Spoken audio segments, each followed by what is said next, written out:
ನಮಸ್ಕಾರ. ಶ್ರೀ ರಾಘವೇಂದ್ರ ಚಾನಲ್ಗೆ ನಿಮಗೆ ಸ್ವಾಗತ. ನೋಡಿ, ನಾನು ನಿಮಗೆ ಒಂದು ಮಾತನ್ನು ಕೊಟ್ಟಿದ್ದೆ. ನಾನು ನಿಮಗೆ 7 ಚಕ್ರಗಳ ಬಗೆಗಿನ ಮಾಹಿತಿ. ಆಧ್ಯಾತ್ಮಿಕ ಪ್ರಪಂಚ ಅನ್ನುವಂತಹದ್ದು ಒಂದು ದೊಡ್ಡ ಸಾಗರ. ಅದರಲ್ಲಿ ಮನುಷ್ಯ ಜನ್ಮ ಬಹಳ ಪುಣ್ಯ ಜನ್ಮ. ಆ ಪುಣ್ಯ ಜನ್ಮದಲ್ಲಿ ಏನು ಅಂತ ಹೇಳಿದರೆ ಚಕ್ರಗಳು, ನರನಾಡಿಗಳು, ನರಮಂಡಲಗಳನ್ನು ತಿಳ್ಕೊಳ್ಳೇಬೇಕು. ಇಲ್ಲದಿದ್ದರೆ ಆ ವ್ಯಕ್ತಿ ಸಂಪೂರ್ಣವಾದಂತಹ ಆಧ್ಯಾತ್ಮಿಕ ಜೀವನವನ್ನು ಅನುಸರಿಸಲಿಕ್ಕೆ ಖಂಡಿತ ಸಾಧ್ಯ ಇಲ್ಲ. ಆಲ್ರೆಡಿ ನಾನು ನಿಮಗೊಂದು ಮಾತು ಕೊಟ್ಟಿದ್ದೆ.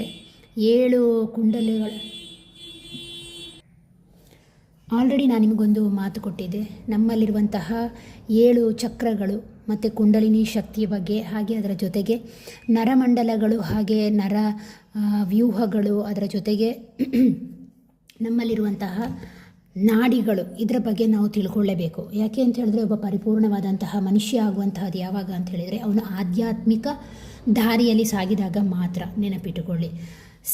ಫಸ್ಟ್ ಆಫ್ ಆಲ್ 7 ಚಕ್ರಗಳ ಬಗ್ಗೆ ಮಾತಾಡೋದಕ್ಕಿಂತ ಮುಂಚೆ ನಮ್ಮ ದೇಹದಲ್ಲಿ ಟೋಟಲ್ ಆಗಿ ಎಷ್ಟು ನಾಡಿಗಳಿದೆ ಅಂತ ತಿಳ್ಕೊಂಡ್ರೆ 72,000 ನಾಡಿಗಳು ಬರ್ತದೆ. ಎಷ್ಟು ನರಮಂಡಲಗಳಿದೆ ಅಂದರೆ 109 ನರಮಂಡಲ ಇದೆ.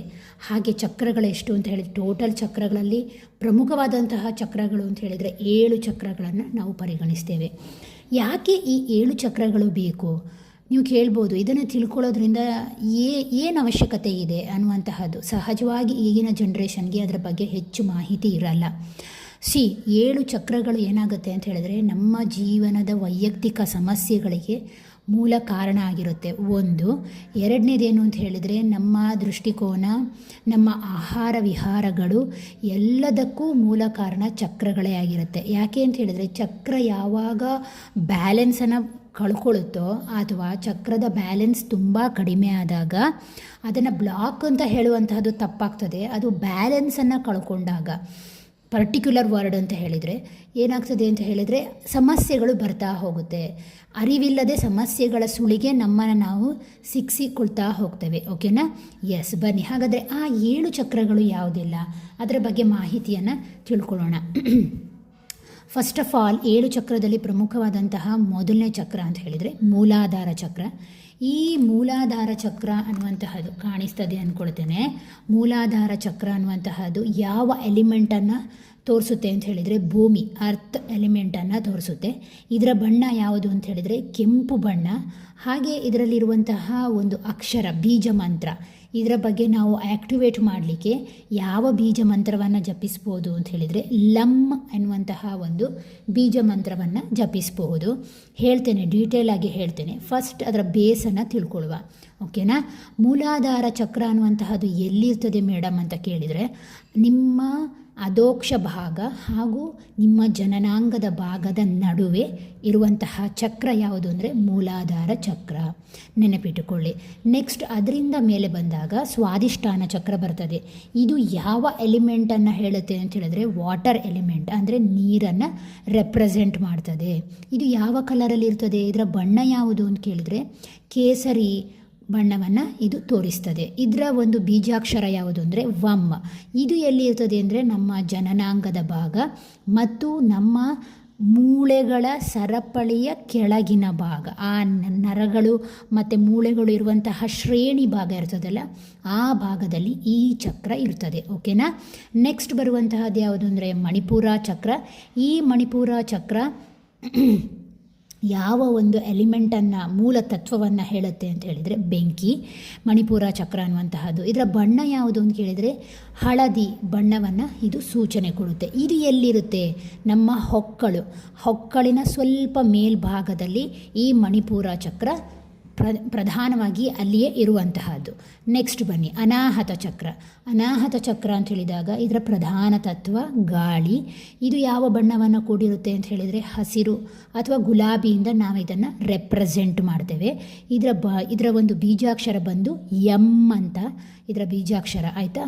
ಹಾಗೆ ಇದರ ಒಂದು ರೆಪ್ರೆಸೆಂಟ್ ಎಲ್ಲಿ ನೋಡ್ತೇವೆ ಈ ಅನಾಹತ ಚಕ್ರ ಅಂತ ಹೇಳಿದರೆ ಹಾರ್ಟ್, ನಮ್ಮ ಹೃದಯ ಭಾಗಕ್ಕೆ ಸಾಧಾರಣವಾಗಿ ಹೃದಯ ಅನ್ನೋದಕ್ಕಿಂತ ಹೃದಯ ಭಾಗದ ಹತ್ತಿರ ಇರುತ್ತೆ ಅನ್ನುವಂತಹದ್ದು ಸೂಕ್ತ. ಓಕೆನಾ? ನೆಕ್ಸ್ಟ್ ಬರುವಂತಹದ್ದು ವಿಶುದ್ಧ ಚಕ್ರ. ವಿಶುದ್ಧ ಚಕ್ರ ಅನ್ನುವಂತಹದ್ದು ಎಲ್ಲಿರ್ತದೆ ಅಂತ ಹೇಳಿದ್ರೆ ನಮ್ಮ ಗಂಟಲಿನ ಭಾಗದಲ್ಲಿ ಇರುತ್ತೆ. ಇದು ಯಾವ ತತ್ವವನ್ನು ಎಲಿಮೆಂಟನ್ನು ಹೇಳುತ್ತೆ ಅಂತ ಹೇಳಿದ್ರೆ ಶಬ್ದ, ಧ್ವನಿ, ತರಂಗಗಳನ್ನು ಇದು ಸೂಚನೆ ಕೊಡುವಂತಹದ್ದು. ಅರ್ಥ ಆಯ್ತಾ? ಇದರ ಕಲರ್ ಯಾವುದು ಅಂತ ಹೇಳಿದಾಗ ನೀಲಿ ಬಣ್ಣ. ಓಕೆನಾ? ಹಾಗೆ ಇದಕ್ಕೆ ಉಚ್ಚರಿಸುವಂತಹ ಬೀಜಾಕ್ಷರ ಯಾವುದು ಅಂತ ಹೇಳಿದರೆ ಹಮ್ ಅಂತ. ಓಕೆ, ನೆಕ್ಸ್ಟ್ ಆಜ್ಞಾಚಕ್ರ ಅನ್ನುವಂತಹದ್ದು ಆ್ಯಕ್ಚುಲಿ ಇದು ಯಾವ ಎಲಿಮೆಂಟನ್ನು ತೋರಿಸುತ್ತೆ ಅಂದರೆ ಬೆಳಕಿನ ಎಲಿಮೆಂಟನ್ನು ತೋರಿಸುವಂತಹದ್ದು. ಇದರ ಬಣ್ಣ ಯಾವುದು ಅಂದರೆ ಇಂಡಿಗೋ ಕಲರ್ ಅಂದರೆ ಗೊತ್ತಾಗುತ್ತಲ್ಲ, ನೀಲಿಗಿಂತ ಸ್ವಲ್ಪ ಮೇಲ್ಭಾಗ, ಕಪ್ಪುನೂ ಅಲ್ಲ, ಆ ಒಂದು ಬಣ್ಣವನ್ನು ಇದು ರೆಪ್ರೆಸೆಂಟ್ ಮಾಡ್ತದೆ. ಇದಕ್ಕೆ ಉಚ್ಚರಿಸುವಂತಹ ಒಂದು ಬೀಜಾಕ್ಷರ ಯಾವುದು ಅಂದರೆ ಅಮ್ ಅಥವಾ ಓಂ ಅನ್ನುವಂತಹದ್ದು. ಇದು ಹುಬ್ಬಿನ ಮಧ್ಯೆ ಇರುವಂತಹದ್ದು. ನೆಕ್ಸ್ಟ್ ಬರುವಂತಹದ್ದು ಸಹಸ್ರಾರ ಚಕ್ರ ಅನ್ನುವಂತಹದ್ದು ನಮ್ಮ ಸುಪ್ತ ಪ್ರಜ್ಞೆಯನ್ನು ರೆಪ್ರೆಸೆಂಟ್ ಮಾಡುವಂತಹ ಚಕ್ರ ಆಗಿರುತ್ತೆ. ಇದರ ಎಲಿಮೆಂಟ್ ಕೂಡ ನಮ್ಮ ಕಾನ್ಷಿಯಸ್ ಮೈಂಡ್ ಪ್ರಜ್ಞೆಯನ್ನು ಸೂಚಿಸ್ತದೆ. ಇದರ ಬಣ್ಣ ಯಾವುದು ಅಂದರೆ ವೈಲೆಟ್, ನೇರಳೆಗಿಂತ ಸ್ವಲ್ಪ ಮೇಲ್ಭಾಗ, ನೀಲಿಗಿಂತ ಸ್ವಲ್ಪ ಕೆಳಭಾಗ, ಈ ರೀತಿಯ ಬಣ್ಣವನ್ನು ಹೇಳ್ತದೆ ಅಥವಾ ಬಿಳಿಯ ಬಣ್ಣವನ್ನು ತೋರಿಸ್ತದೆ. ಓಕೆನಾ? ಇನ್ನೀಗ ನೆಕ್ಸ್ಟ್ ಸ್ವಾದಿಷ್ಠಾನ ಚಕ್ರ ಎಲ್ಲಿ ಬರ್ತದೆ ಅಂತ ಹೇಳಿದೆ. ಮಣಿಪುರ ಹೊಕ್ಕಳ್ನ ಭಾಗದಲ್ಲಿ ಬರ್ತದೆ, ಅನಾಹತ ಹಾರ್ಟ್ ಭಾಗದಲ್ಲಿ ಬರುತ್ತೆ, ವಿಶುದ್ಧ ಅನ್ನುವಂತಹದ್ದು ಥ್ರೋಟ್ ಚಕ್ರದಲ್ಲಿ, ದಟ್ ಮೀನ್ಸ್ ನಿಮ್ಮ ಗಂಟಲಿನ ಭಾಗದಲ್ಲಿ ಬರುತ್ತೆ, ಆಜ್ಞಾಚಕ್ರ ಅನ್ನುವಂಥದ್ದು ಹುಬ್ಬಿನ ಮಧ್ಯೆ ಬರುತ್ತೆ, ಸಹಸ್ರಾರ ಅನ್ನುವಂತಹದ್ದು ತಲೆಯ ಕಿರೀಟ ಭಾಗ, ಅಂದರೆ ತಲೆಯಿಂದ ಸ್ವಲ್ಪ ಮೇಲ್ಭಾಗದಲ್ಲಿ ಅದು ಗೋಚರಿಸ್ಕೊಡುತ್ತೆ. ಈ ಚಕ್ರಗಳು ಅರ್ಥ ಆಯ್ತಾ? ಈ ಚಕ್ರದ ಬಗ್ಗೆ ನಾವು ತಿಳ್ಕೊಂಡ್ವಿ ಅಲ್ಲ. ನೆಕ್ಸ್ಟ್ ಈ ಚಕ್ರದ ಬಗ್ಗೆ ಬ್ಯಾಲೆನ್ಸ್ ತಪ್ಪಿದರೆ ಏನೆಲ್ಲ ಸಮಸ್ಯೆಗಳು ಬರುತ್ತೆ, ಮತ್ತು ಈ ಚಕ್ರ ಯಾವ ಆರ್ಗನ್ಸ್ಗಳು, ದೇಹದ ಅಂಗಗಳನ್ನು ಒಳಗೊಂಡಿರುತ್ತೆ ಅಂತ ನೋಡುವ. ಫಸ್ಟ್ ಆಫ್ ಆಲ್ ನಾವು ಮೂಲಾಧಾರ ಚಕ್ರವನ್ನು ತಗೊಂಡಾಗ ಮೂಲಾಧಾರ ಚಕ್ರ ಏನಾದರೂ ಬ್ಯಾಲೆನ್ಸ್ ತಪ್ಪಿದಾಗ, ಅದಕ್ಕೆ ನೀವು ಡಿಸ್ಟರ್ಬೆನ್ಸನ್ನು ಕೊಟ್ಟಾಗ, ಅಥವಾ ನೀವು ನಿಮ್ಮ ಆಹಾರ ಪದ್ಧತಿಯಿಂದನೋ ನಿಮ್ಮ ನಡವಳಿಕೆಯಿಂದನೋ ಅದನ್ನು ಆ್ಯಕ್ಟಿವೇಶನನ್ನು ಕಡಿಮೆ ಮಾಡಿಕೊಂಡಾಗ ಏನೆಲ್ಲ ಸಮಸ್ಯೆ ಬರ್ಬೋದು ಅಂದರೆ ಪ್ರಮುಖವಾಗಿ ನಿದ್ರಾಹೀನತೆ, ನಿದ್ದೆ ಸರಿಯಾಗಿ ಬರಲ್ಲ, ಆ ಒಂದು ಪ್ರಾಬ್ಲಮನ್ನು ಎದುರಿಸ್ತೀರಾ. ಅಥವಾ ಕೆಲವರಿಗೆ ಏನು ಅಂದರೆ ಲೋಯರ್ ಬ್ಯಾಕ್ ಪೇನ್, ನಿಮ್ಮ ಹಿಂಭಾಗದ ಬೆನ್ನಿನ ಕೆಳಹುರಿಯಲ್ಲಿ ನೋವು ಬರುವಂತಹದ್ದು. ಅಥವಾ ಇನ್ನು ಕೆಲವರಿಗೆ ಸೈಟಿಕಾ ಪ್ರಾಬ್ಲಮ್ಸ್ ಇರ್ಬೋದು. ಮೂಳೆ ಕೂಡುವಂತಹ ಜಾಗ, ನಿಮ್ಮ ಅಧೋಕ್ಷ ಭಾಗ ಮತ್ತು ನಿಮ್ಮ ಬೆನ್ನು ಹುರಿಯ ಕೊನೆಯ ಭಾಗದಲ್ಲಿ ನೋವು ಬಂದು ನಡಿಲಿಕ್ಕಾಗಲ್ಲ, ಕಾಲಿನವರೆಗೂ ನೋವು ಬರುವಂಥದ್ದು. ಹಾಗೆ ಡಿಪ್ರೆಷನ್ ತೊಂದರೆಗಳು ಇರ್ಬೋದು. ಕೆಲವರಿಗೆ ಏನು ಅಂತ ಹೇಳಿದ್ರೆ ರೋಗ ನಿರೋಧಕ ಶಕ್ತಿ ಕಮ್ಮಿ ಆಗುವಂತಹದ್ದು, ಒಬೇಸಿಟಿ ಪ್ರಾಬ್ಲಮ್ ಬರುವಂತಹದ್ದು, ಇದು ತಿನ್ನುವಂತಹ ಆಹಾರದಲ್ಲಿ ವ್ಯತ್ಯಾಸಗಳಾಗುವಂಥದ್ದು. ದಟ್ ಮೀನ್ಸ್ ಕೆಲವೊಂದು ಸಲ ಜಾಸ್ತಿ ತಿನ್ನುವಂಥದ್ದು, ಕೆಲವೊಮ್ಮೆ ತಿನ್ನಲಿಕ್ಕೆ ಆಸಕ್ತಿನೇ ಇಲ್ಲದೇ ಇರುವಂತಹದ್ದು. ಈ ರೀತಿಯಾಗಿ ಕೋಪ ಕಂಟ್ರೋಲಲ್ಲಿ ಇಲ್ಲದೇ ಇರುವಂತಹದ್ದು. ಅದರ ಜೊತೆಗೆ ಏನು ಅಂತ ಹೇಳಿದ್ರೆ ತನ್ನನ್ನು ತಾನು ತುಂಬ ಕೀಳರಿಮೆಯಾಗಿ ಎಲ್ಲರ ಜೊತೆ ಹೋಲಿಸ್ಕೊಂಡು ನೋವು ಮಾಡಿಕೊಳ್ಳುವಂತಹದ್ದು, ಭಯಪಡುವಂತಹದ್ದು.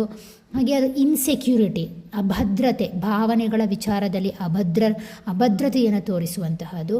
ಹಾಗೆ ಅದರ ಜೊತೆಗೆ ಪೊಸೆಸಿವ್ನೆಸ್, ತನ್ನವರ ವಿಚಾರದಲ್ಲಿ ತಾನು ಪೊಸೆಸಿವ್ನೆಸ್ಸನ್ನು ಮಾಡಿಕೊಳ್ಳುವಂತಹದ್ದು. ಈ ರೀತಿಯ ಪ್ರಾಬ್ಲಮ್ಸ್ಗಳು ಮೂಲಾಧಾರ ಚಕ್ರದ ಬ್ಯಾಲೆನ್ಸ್ ತಪ್ಪಿದರೆ ಬರ್ತಾ ಹೋಗ್ತದೆ. ಅರ್ಥ ಆಯ್ತಾ?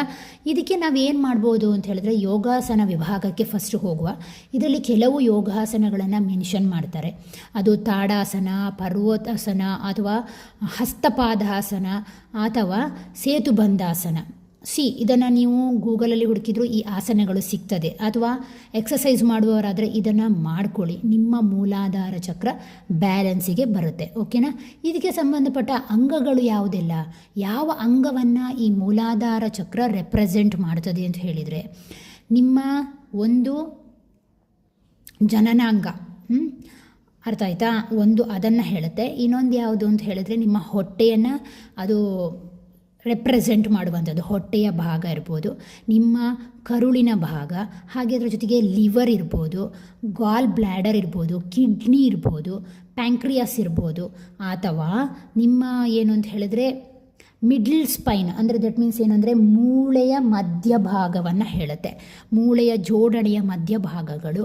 ಆಯಿತಾ? ಇದೆಲ್ಲವನ್ನು ಇದು ಏನು ಹೇಳ್ತಾ ಹೋಗುತ್ತೆ, ಇಮ್ಯುನಿಟಿ ಸಿಸ್ಟಮನ್ನು, ಅದಕ್ಕೆ ಸಂಬಂಧಪಟ್ಟ ಕೆಲವು ಗ್ರಂಥಿಗಳನ್ನು ಕೂಡ ಆ ಸಿಸ್ಟಮನ್ನು ಇದು ಆವರಿಸ್ಕೊಂಡಿರುತ್ತೆ, ಮೂಲಾಧಾರ ಚಕ್ರ ಅನ್ನುವಂತಹದ್ದು. ಓಕೆನಾ? ಎಸ್, ಇದು ಒಂದು ಪಾರ್ಟಲ್ಲಿ ನೋಡುವ. ನೆಕ್ಸ್ಟಿನ ವಿಡಿಯೋದಲ್ಲಿ ಇದರ ಬಗ್ಗೆ ಮಾಹಿತಿಯನ್ನು ಕೊಡ್ತೇನೆ. ಓಕೆನಾ? ಎಸ್.